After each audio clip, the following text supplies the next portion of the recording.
तो दोस्तों, आज मैं आपके सामने रिसेंटली रिलीज हुई एक जबरदस्त तेलुगु सस्पेंस थ्रिलर मूवी को लेकर आया हूँ, जो कई सारे ट्विस्ट से भरी पड़ी है।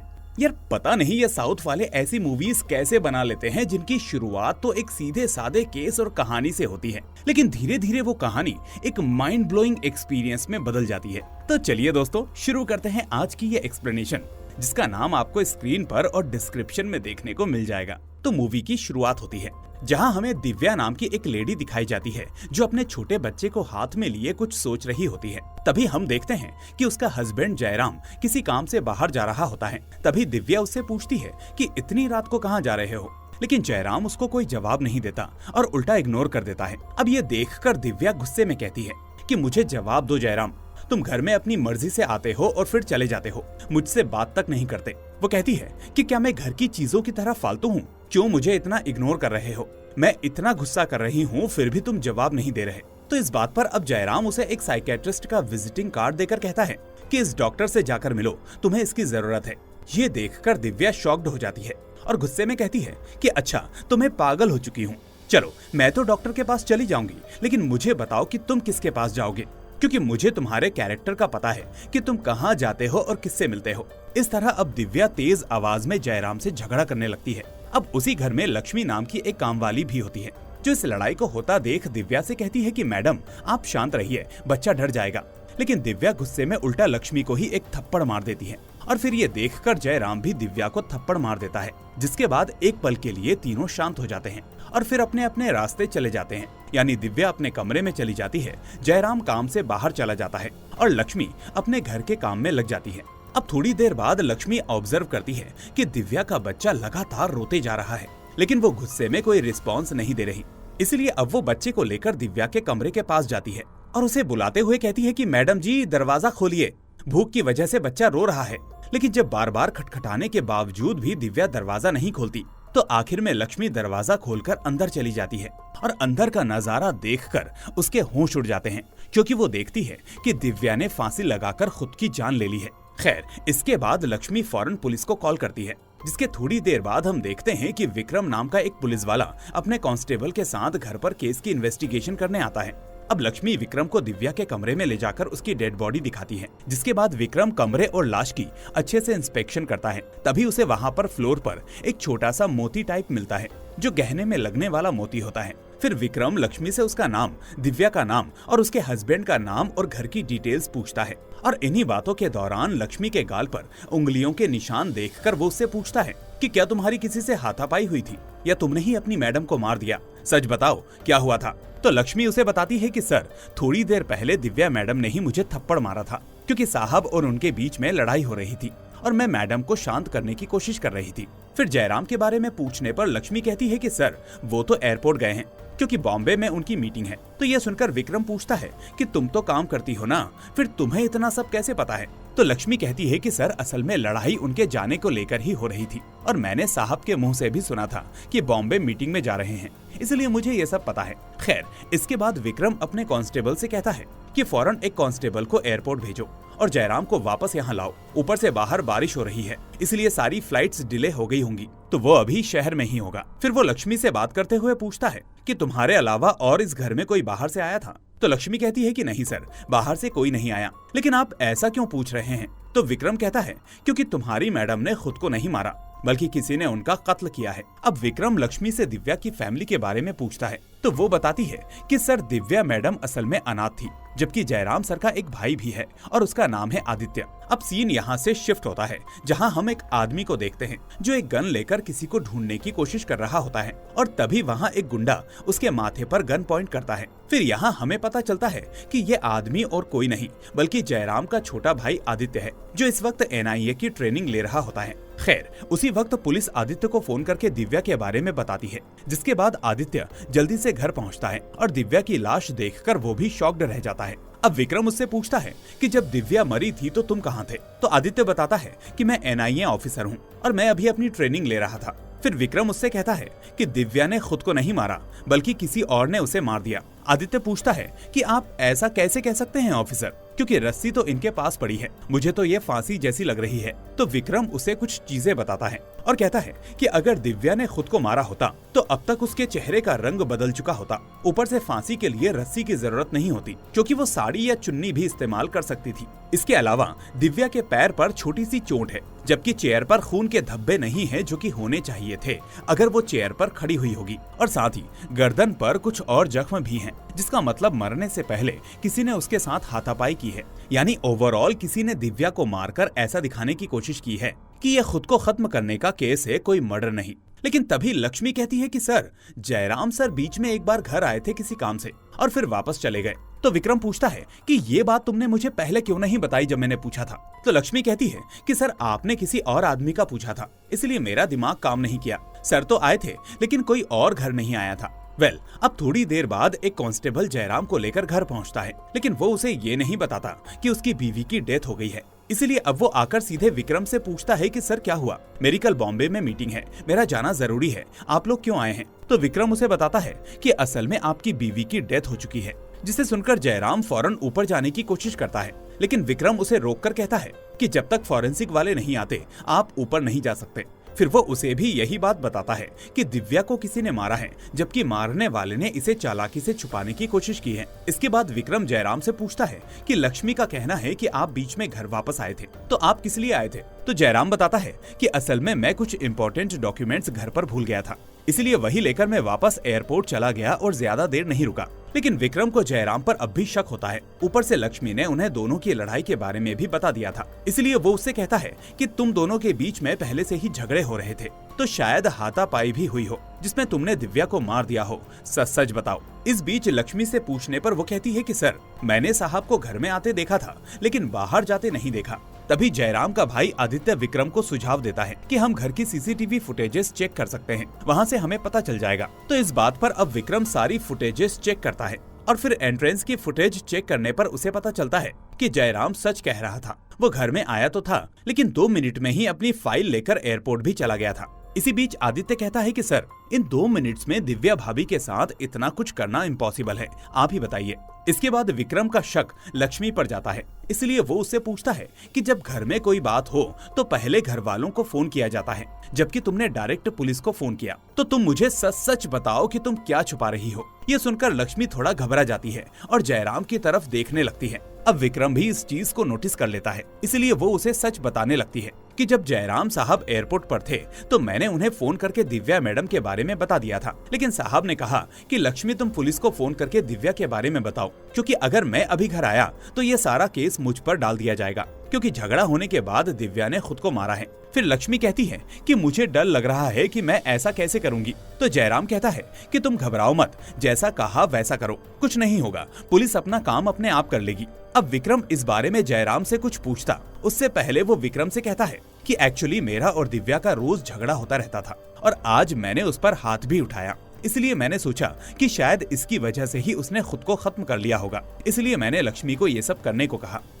अब बातों ही बातों में विक्रम को ये भी पता चल जाता है कि जयराम और लक्ष्मी का चक्कर चल रहा है, और ये जानकर विक्रम उन दोनों पर शक करते हुए कहता है कि असल में तुम दोनों ने लाइफ लॉन्ग हैप्पी रहने के लिए दिव्या को मार दिया होगा और अब बचने की कोशिश कर रहे हो। लेकिन जयराम और लक्ष्मी कहते हैं कि नहीं सर, हमने उसे नहीं मारा, आप चाहें तो हमारी तलाशी ले सकते हैं या आपको जो भी करना हो आप वो कर सकते हैं। अब इसी बीच विक्रम घर में एक फोटो देखता है जिसमें जयराम के साथ एक दूसरी औरत और एक बच्चा होता है। फिर इसके बारे में पूछने पर लक्ष्मी उसे बताती है कि सर वो असल में जयराम सर की पहली बीवी थी जिसकी कैंसर की वजह से डेथ हो गई थी। उनसे जयराम सर को एक बेटा मिला जिसका नाम है विनोद और वो अभी ऊपर वाले कमरे में है।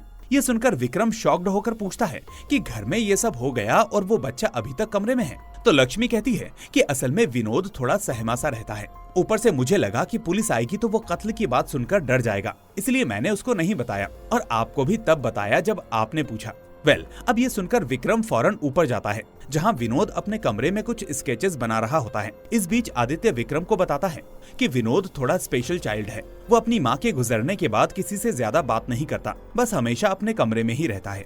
फिर हम देखते हैं कि विक्रम खुद विनोद के पास जाकर उससे दोस्ती करने लगता है और पूछता है कि इतनी रात होने के बावजूद तुम जागे क्यों हो, क्या तुमने कोई बुरा सपना देखा? तो विनोद कहता है कि जब मैं सो रहा था तो हॉल से बच्चे के रोने की आवाज सुनाई दी, जिस वजह से मेरी आंखें खुल गईं, पर हॉल में कोई नहीं था। जिसके बाद मैं वापस अपने कमरे में आ गया और फिर मुझे नींद नहीं आई। इसके बाद विक्रम दोबारा लक्ष्मी के पास आकर कहता है कि मुझे शुरू से लग रहा था कि यहाँ कुछ गलत हो रहा है, कोई ना कोई तो मुझसे झूठ बोल रहा है। लक्ष्मी, तुमने मुझसे अभी कहा था कि रात भर तुम किचन में थी, लेकिन विनोद का कहना है कि हॉल में कोई नहीं था जब बच्चा रो रहा था, तो आखिर तुम कहाँ पर थी, सच क्या है? तो लक्ष्मी बताती है कि सर, मेरा घर बगल में है और अभी बारिश ज्यादा होने की वजह से मैं अपनी बेटी को चेक करने अपने घर गई थी और फिर उससे मिलकर मैं वापस यहाँ आ गई, लेकिन इस दौरान ये सब हो गया। तो इस चीज को वेरीफाई करने के लिए अब विक्रम लक्ष्मी की बेटी मानसा को बुलाता है और उससे पूछता है कि तुम्हारा नाम क्या है, कौन सी क्लास में हो? तो मानसा बताती है कि मैं 9th स्टैंडर्ड में हूँ।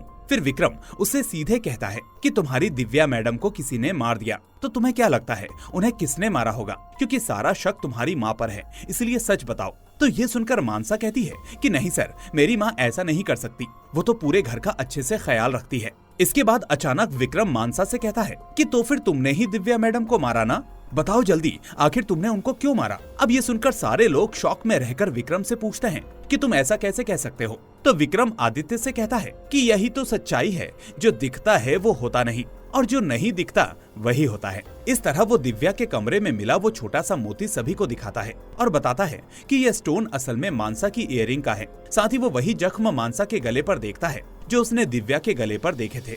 लेकिन तभी अचानक लक्ष्मी कहती है कि सर, मेरी बेटी को कुछ नहीं पता, दरअसल दिव्या मैडम को मैंने ही मारा है। जबकि मानसा उसको चुप करते हुए कहती है कि नहीं सर, दिव्या मैडम को मैंने मारा, माँ झूठ बोल रही है। और इस तरह वो विक्रम को सारी बात बताने लगती है। फिर सीन यहाँ से फ्लैशबैक में चला जाता है, जहाँ लक्ष्मी अपनी बेटी को देखने अपने घर गई थी और फिर उसने मानसा से कहा था कि तुम बच्चे को देख कर आओ। इस तरह अब मानसा उस छोटे बेबी के पास आकर उसे खिलाने लगती है और इसी बीच अचानक दिव्या लक्ष्मी को आवाज देने लगती है और फिर लक्ष्मी के वहाँ मौजूद न होने की वजह से मानसा उसके पास चली जाती है। अब उसे अपने सामने देखकर दिव्या उससे पूछती है कि तुम यहाँ क्या कर रही हो, तुम्हारी माँ कहाँ मर गई? तो मानसा उससे कहती है कि माँ अभी आ रही हैं, आप मुझे बताइए क्या काम है? तो दिव्या उससे कहती है कि मुझसे क्या पूछ रही हो, जल्दी यहाँ आओ और आकर ये साफ करो। फिर हम देखते हैं कि असल में दिव्या के हाथ से पानी का ग्लास गिरकर टूट चुका होता है, जिसके लिए वो लक्ष्मी को आवाज लगा रही होती है। इस तरह अब मानसा उसे साफ करने लगती है, लेकिन इसी बीच फिर वो दिव्या लक्ष्मी के बारे में मानसा को सुनाने लगती है और कहती है कि हमेशा तुम लोग हमारे घर पर पड़े रहते हो, तुम दोनों माँ बेटी को शर्म नहीं है। अब भाषा की मर्यादा तोड़ते हुए आगे वो कहती है कि तुम्हारी माँ किसी के पास जाकर और सोकर भी पैसे कमा सकती है, फिर भी वो यही मुंह लगाए रहती है। इस तरह वो अचानक गुस्से में मानसा को लात मार देती है। अब ये देखकर मानसा को गुस्सा सहन नहीं होता और वो गुस्से में दिव्या को थप्पड़ मार देती है। इसके बाद दोनों के बीच में जबरदस्त झगड़ा होता है। तभी मानसा इसी झगड़े में दिव्या को धक्का देती है, जिससे उसका सर दीवार से टकरा जाता है और मौके पर ही उसकी मौत हो जाती है। फिर थोड़ी देर बाद जब दिव्या घर के अंदर आती है तो ये सब देखकर शॉक हो जाती है और अपनी बेटी को मारने पीटने लगती है कि ये तुमने क्या कर दिया। अब लक्ष्मी ये सब देखकर डर जाती है कि कहीं उसकी बेटी को पुलिस ना ले जाए, इसीलिए वो क्राइम सीन को बदलने के लिए दिव्या की लाश को रस्सी से लटका देती है और जो निशान मानसा के और दिव्या के गले पर थे वो असल में आपस में दोनों के निशान थे जब उनके बीच हाथापाई हुई थी और इसी बीच उसका एक मोती निकलकर नीचे गिर गया था। खैर, अब मानसा प्रेजेंट में विक्रम को अपनी फीलिंग्स भी बताती है और सीन यहाँ से फ्लैशबैक में चला जाता है। यहाँ हम देखते हैं कि लक्ष्मी और मानसा अपनी जिंदगी में खुश रहते हैं और जयराम के घर के बगल में ही इनकी छोटी सी झोपड़ी है जहाँ वो दोनों गुजारा करते हैं। अब स्कूल में मानसा के फ्रेंड्स उसके फादर को लेकर ताने मारते हैं कि हमने सुना है कि तुम्हारे पिताजी नहीं हैं, तो फिर बिना पिताजी के तुम कैसे पैदा हुई। इसी वजह से मानसा हमेशा अपनी माँ से अपने पिता के बारे में पूछती रहती है, लेकिन लक्ष्मी उसे कभी कुछ नहीं बताती। लेकिन जब एक दिन हद पार हो जाती है तो जिद करने पर लक्ष्मी उसे बताती है कि तुम्हारे पिता असल में हमारे मालिक जयराम हैं। अब ये जानकर मानसा बहुत खुश हो जाती है और फिर जयराम के घर में जाने पर उसे लगने लगता है कि ये उसका ही घर है, उसकी ही फैमिली है और वो आलीशान जिंदगी जी रही है। लेकिन इसी बीच हम देखते हैं कि दिव्या हमेशा लक्ष्मी को डांटती रहती है, चाहे वो अच्छा काम करे या ना करे, और इसी वजह से अब मानसा भी दिन ब दिन दिव्या से नफरत करने लगती है। फिर वो प्रेजेंट में विक्रम से कहती है कि वो डायन दिव्या हमें कुत्तों की तरह देखती थी, लेकिन मैं सिर्फ अपनी माँ के लिए बर्दाश्त करती रही, पर मैंने उसे जानबूझकर नहीं मारा, उसने मुझे मारने के लिए मेरा गला दबाया। इसलिए मैंने उसको धक्का दे दिया। खैर, अब सुबह होने पर सारी फॉर्मेलिटीज खत्म हो जाती हैं, जिसके बाद पोस्टमार्टम रिपोर्ट लेने आदित्य वहां जाता है। अब यहाँ हम देखते हैं कि पोस्टमार्टम वाला डॉक्टर आदित्य को पहले से ही जानता था, क्योंकि एनआईए के केस आने की वजह से आदित्य यहाँ भी कभी कभार आता जाता रहता था।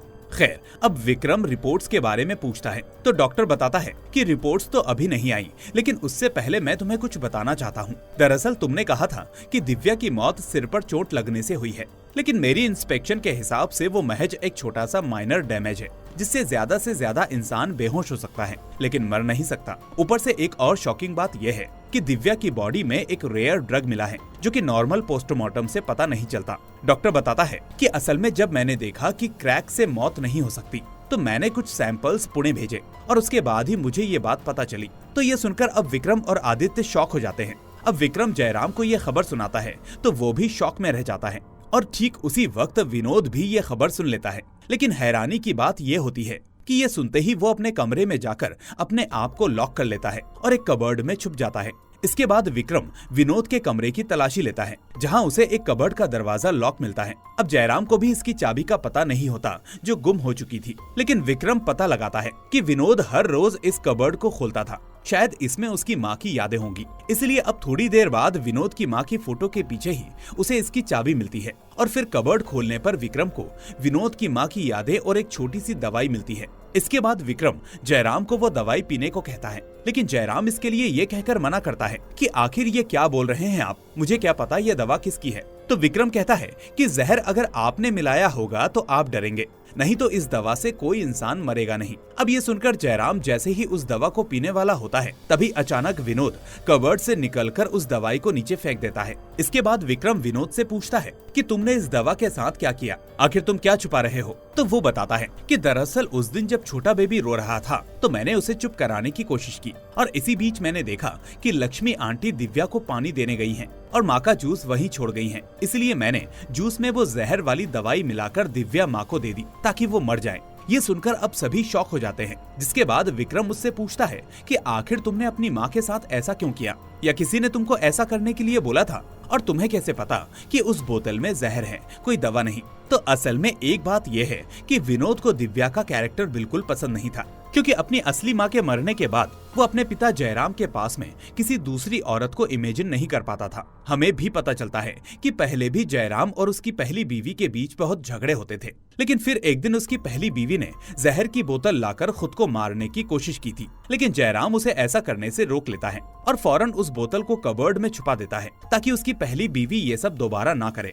लेकिन बाद में कैंसर की वजह से विनोद की माँ की मौत हो जाती है, जिसके बाद जयराम भी दिव्या से दूसरी शादी कर लेता है। लेकिन इसके बावजूद उनके बीच भी रिलेशंस अच्छे नहीं होते, क्योंकि दिव्या हमेशा जयराम से झगड़ती रहती थी और विनोद को ये बिल्कुल भी पसंद नहीं था। और फिर प्रेजेंट में विनोद बताता है कि इसी वजह से मैंने वो जहर वाली दवा कबर्ड से निकालकर उनको दे दी। ये सुनकर अब तक सबके सब हैरान हो चुके होते हैं कि ये छोटे से बच्चे ने क्या से क्या कर दिया। खैर, अब पुलिस विनोद को अरेस्ट करके जुवेनाइल होम भेजने की तैयारी करती है, और तभी थोड़ी देर बाद पोस्टमार्टम वाला डॉक्टर विनोद को वापस फोन करके जल्दी से जल्दी हॉस्पिटल बुलाता है।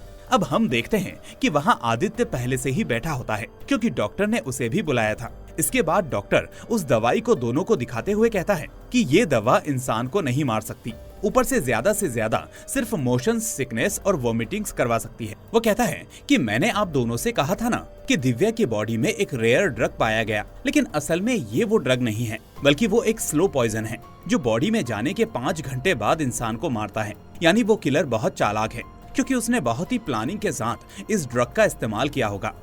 अब उसी वक्त जयराम विक्रम को कॉल करके अपने घर बुलाता है, जहां उसका एक पड़ोसी पहले से मौजूद होता है। अब वो पड़ोसी विक्रम से कहता है कि जब मैं अपने घर से बाहर जा रहा था तो मैंने एक मास्क वाले आदमी को देखा था जो जयराम के घर में घुस रहा था। इसके बाद वो सभी को अपने घर के साइड का सीसीटीवी फुटेज दिखाता है, जिसमें उस रात एक अनजान आदमी दीवार कूदकर जयराम के घर में घुस जाता है और दिव्या के कमरे में चला जाता है। अब विक्रम इस केस को अलग एंगल से इन्वेस्टिगेट करने लगता है, और फिर वो जयराम, आदित्य और पड़ोसी को फॉलो करने लगता है, लेकिन इसके बावजूद उसको कोई क्लू नहीं मिलता। खैर, तभी पोस्टमार्टम वाला डॉक्टर उसे फिर से बुलाता है, क्योंकि अब एक और शॉकिंग बात यह है कि हॉस्पिटल का वो एविडेंस रूम ही जल चुका होता है, जिसमें इस केस के सारे एविडेंस रखे थे। फिर उस रूम में तलाशी लेने पर विक्रम को एक सबूत मिलता है, जिसके बाद वो उसे अपने कांस्टेबल को दिखाते हुए कहता है कि दिव्या का हत्यारा मिल चुका है और वो कोई और नहीं बल्कि आदित्य है। और फिर हम देखते हैं कि उसके हाथ में आदित्य का जला हुआ आईडी कार्ड होता है, जिसे शायद मिटाने के लिए ही आदित्य ने यहाँ आग लगाई होगी।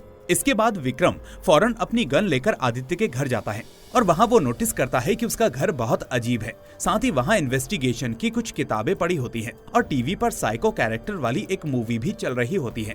अब सारे घर में तलाशी करने पर भी उसे आदित्य वहाँ नहीं मिलता, लेकिन इसी बीच तलाशी करते करते वो एक कमरे में देखता है कि आदित्य वहाँ छुपा हुआ है। इसलिए अब दोनों के बीच में जबरदस्त फाइट होने लगती है और इसी दौरान कुछ ऐसा होता है जो इस केस को फिर से नया ट्विस्ट दे देता है, क्योंकि फाइट के दौरान विक्रम का वो कांस्टेबल अचानक पीछे से आकर विक्रम के सर पर ही हमला कर देता है और ये सीन यहीं पर कट हो जाता है। फिर सीन यहाँ से शिफ्ट होता है जहाँ हम आदित्य और विक्रम को आमने सामने देखते हैं और इसी बीच आदित्य विक्रम के हाथ पैर चेयर से बांध चुका होता है। इसके बाद आदित्य उससे कहता है कि विक्रम, तुम बहुत मुश्किल से मेरे हाथ लगे हो और मैंने ही तुम्हें इस सब में ट्रैप किया था, लेकिन सोचा नहीं था कि तुम इस केस को इतना जल्दी सॉल्व कर लोगे।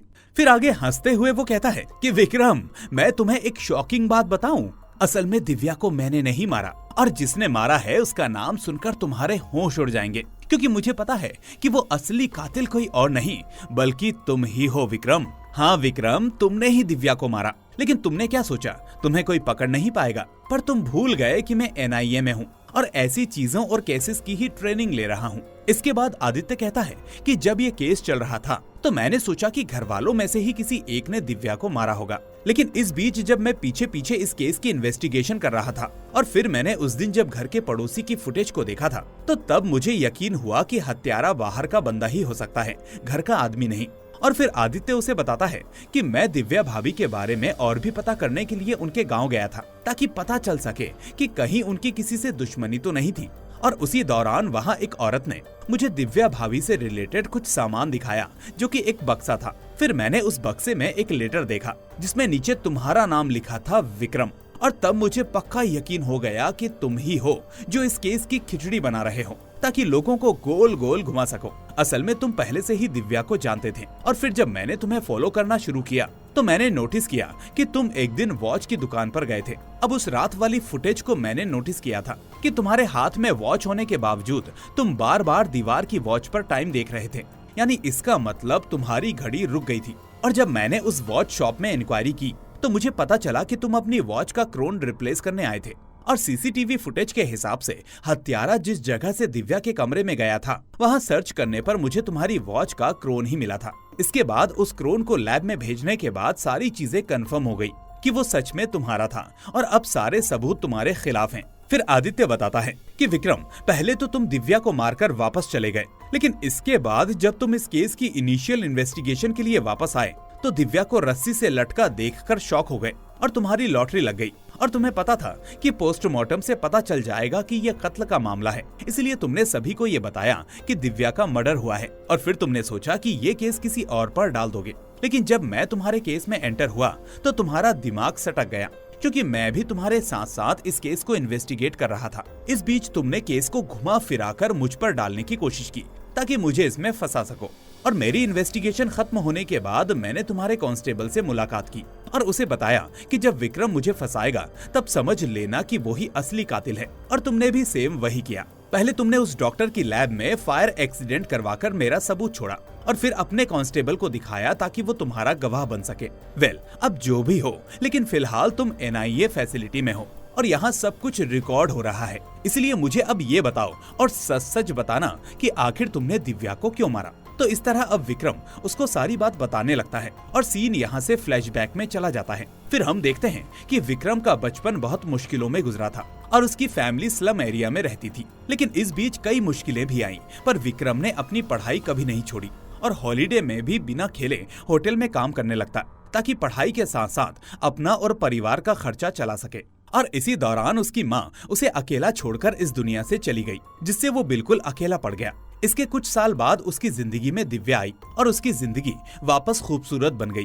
अब इसी बीच अपनी मेहनत से विक्रम पुलिस में भी सिलेक्ट हो जाता है, जिससे उसकी खुशियां दुगनी हो जाती हैं।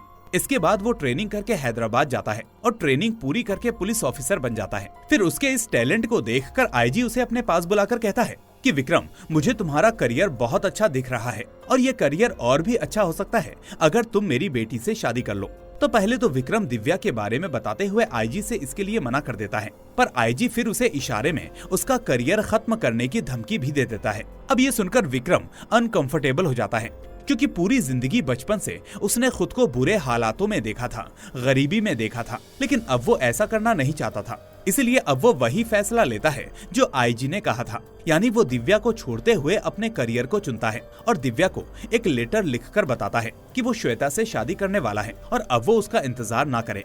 लेकिन फिर हम देखते हैं कि शादी के बावजूद विक्रम को दिव्या का गिल्ट सताने लगता है। इसी बीच जब वो एक दिन किसी ड्रग डीलर का केस सॉल्व करता है तो उसकी खबर टीवी पर देखकर दिव्या उसे फिर से याद करने लगती है और उसे कॉल करने लगती है। फिर विक्रम जब फोन उठाता है तो वो रोते हुए कहती है कि विक्रम, तुमने मेरे साथ ऐसा क्यों किया? आखिर तुमने मुझे बीच में क्यों छोड़ दिया? लेकिन विक्रम के पास इन बातों का कोई जवाब नहीं होता। इसके बाद वो उसे हर रोज कॉल करने लगती है और उसका पागलपन धीरे धीरे विक्रम के लिए बढ़ने लगता है। इसी बीच एक दिन वो उससे कहती है कि विक्रम, मैं यहाँ रहना नहीं चाहती, इसलिए मुझे अपने साथ ले चलो। मुझे तुम्हारे साथ ही अपनी जिंदगी गुजारनी है। अब दिन पर दिन गुजरते जाते हैं और फिर कुछ दिन बाद वो धमकियां भी देने लगती है कि अगर तुम मेरे पास नहीं आए तो मैं तुम्हारे घर आ जाऊंगी। ये सुनकर अब विक्रम वापस परेशान हो जाता है कि अगर उसके ससुर को ये सब पता चल गया तो उसका रिश्ता, करियर और जिंदगी सब बर्बाद हो जाएंगे, क्योंकि दिव्या पागलों जैसा बर्ताव कर रही है और समझने की कोशिश नहीं कर रही। इस तरह अब दिव्या से छुटकारा पाने के लिए विक्रम डिसाइड करता है कि वो उसे मार देगा। अब उसने जो ड्रग वाला केस सॉल्व किया था तो उसी एविडेंस रूम से वो अपने वॉच के क्रोन की मदद से उस ड्रग को हासिल कर लेता है। इसके बाद वो उस रात को खिड़की के जरिए दिव्या के कमरे में जाता है, जिसके बाद दिव्या उसे देखकर इमोशनली हग कर लेती है और फिर इसी मौके का फायदा उठाकर विक्रम उस ड्रग को दिव्या की बॉडी में इंजेक्ट कर देता है। अब वो थोड़ी देर उसके साथ वहाँ पर टाइम स्पेंड करता है और फिर जब वो जाने लगता है तो दिव्या उससे कहती है कि विक्रम, क्या तुम हमारे बच्चे को नहीं देखोगे? तो ये सुनकर विक्रम के होश उड़ जाते हैं, क्योंकि अब तक उसके सर पर सिर्फ दिव्या का गिल्ट था, लेकिन बच्चे को देखकर अब ये गिल्ट 10 गुना हो जाता है। यानी हमने जो छोटा बच्चा देखा था वो असल में इन्हीं दोनों का था, जिसके बारे में अब तक किसी को नहीं पता था। इसके बाद सीन प्रेजेंट डे पर शिफ्ट होता है, जहां विक्रम अरेस्ट होकर गाड़ी में जा रहा होता है और तभी उसे दिव्या अपने विजन्स में नजर आती है, जिसे देखकर वो इमोशनल हो जाता है। अब दिव्या उस विजन में उससे कहती है कि काश विक्रम, अगर हम दोनों की शादी होती तो हमारी लाइफ बिल्कुल अलग होती और आज हम इस मोड़ पर ना होते। इस तरह अब विक्रम अपनी लाइफ को दिव्या के साथ इमेजिन करने लगता है और इसी के साथ ये मूवी यहीं पर दी एंड हो जाती है। अब दोस्तों, कुछ लोगों का सवाल होगा कि जब विक्रम आदित्य के घर पर गया था तो वहाँ उसे वो अजीबोगरीब चीजें देखने को क्यों मिली थी। तो मैं आपको बता दूं कि आदित्य एक NIA ऑफिसर था, इसलिए वो तरह तरह के केसेस को इन्वेस्टिगेट करता रहता था, जिसके चलते वो ऐसी मूवीज और स्टोरीज को पढ़ता और देखता रहता था, जैसा कि हमें दिखाया गया। इसके अलावा शुरू में जब हमने देखा कि जयराम दिव्या को डॉक्टर के पास जाने के लिए नंबर दे रहा था, तो वो भी इसीलिए था क्योंकि दिव्या असल में साइको जैसा बिहेव कर रही थी, जिस चीज को जयराम और विक्रम दोनों ने नोटिस किया था। तो दोस्तों, आपको ये मूवी कैसी लगी मुझे कमेंट करके जरूर बताएं। साथ ही इस वीडियो को लाइक करके अपने दोस्तों के साथ शेयर कर देना और अगर आप नए हैं तो भाई चैनल को सब्सक्राइब करके नोटिफिकेशन बेल को भी दबा देना, ताकि कोई भी वीडियो आपसे मिस ना हो। अब मैं मिलूंगा आपसे अगली ऐसी ही शानदार और धांसू मूवी के साथ। Till then, take care and thanks for watching.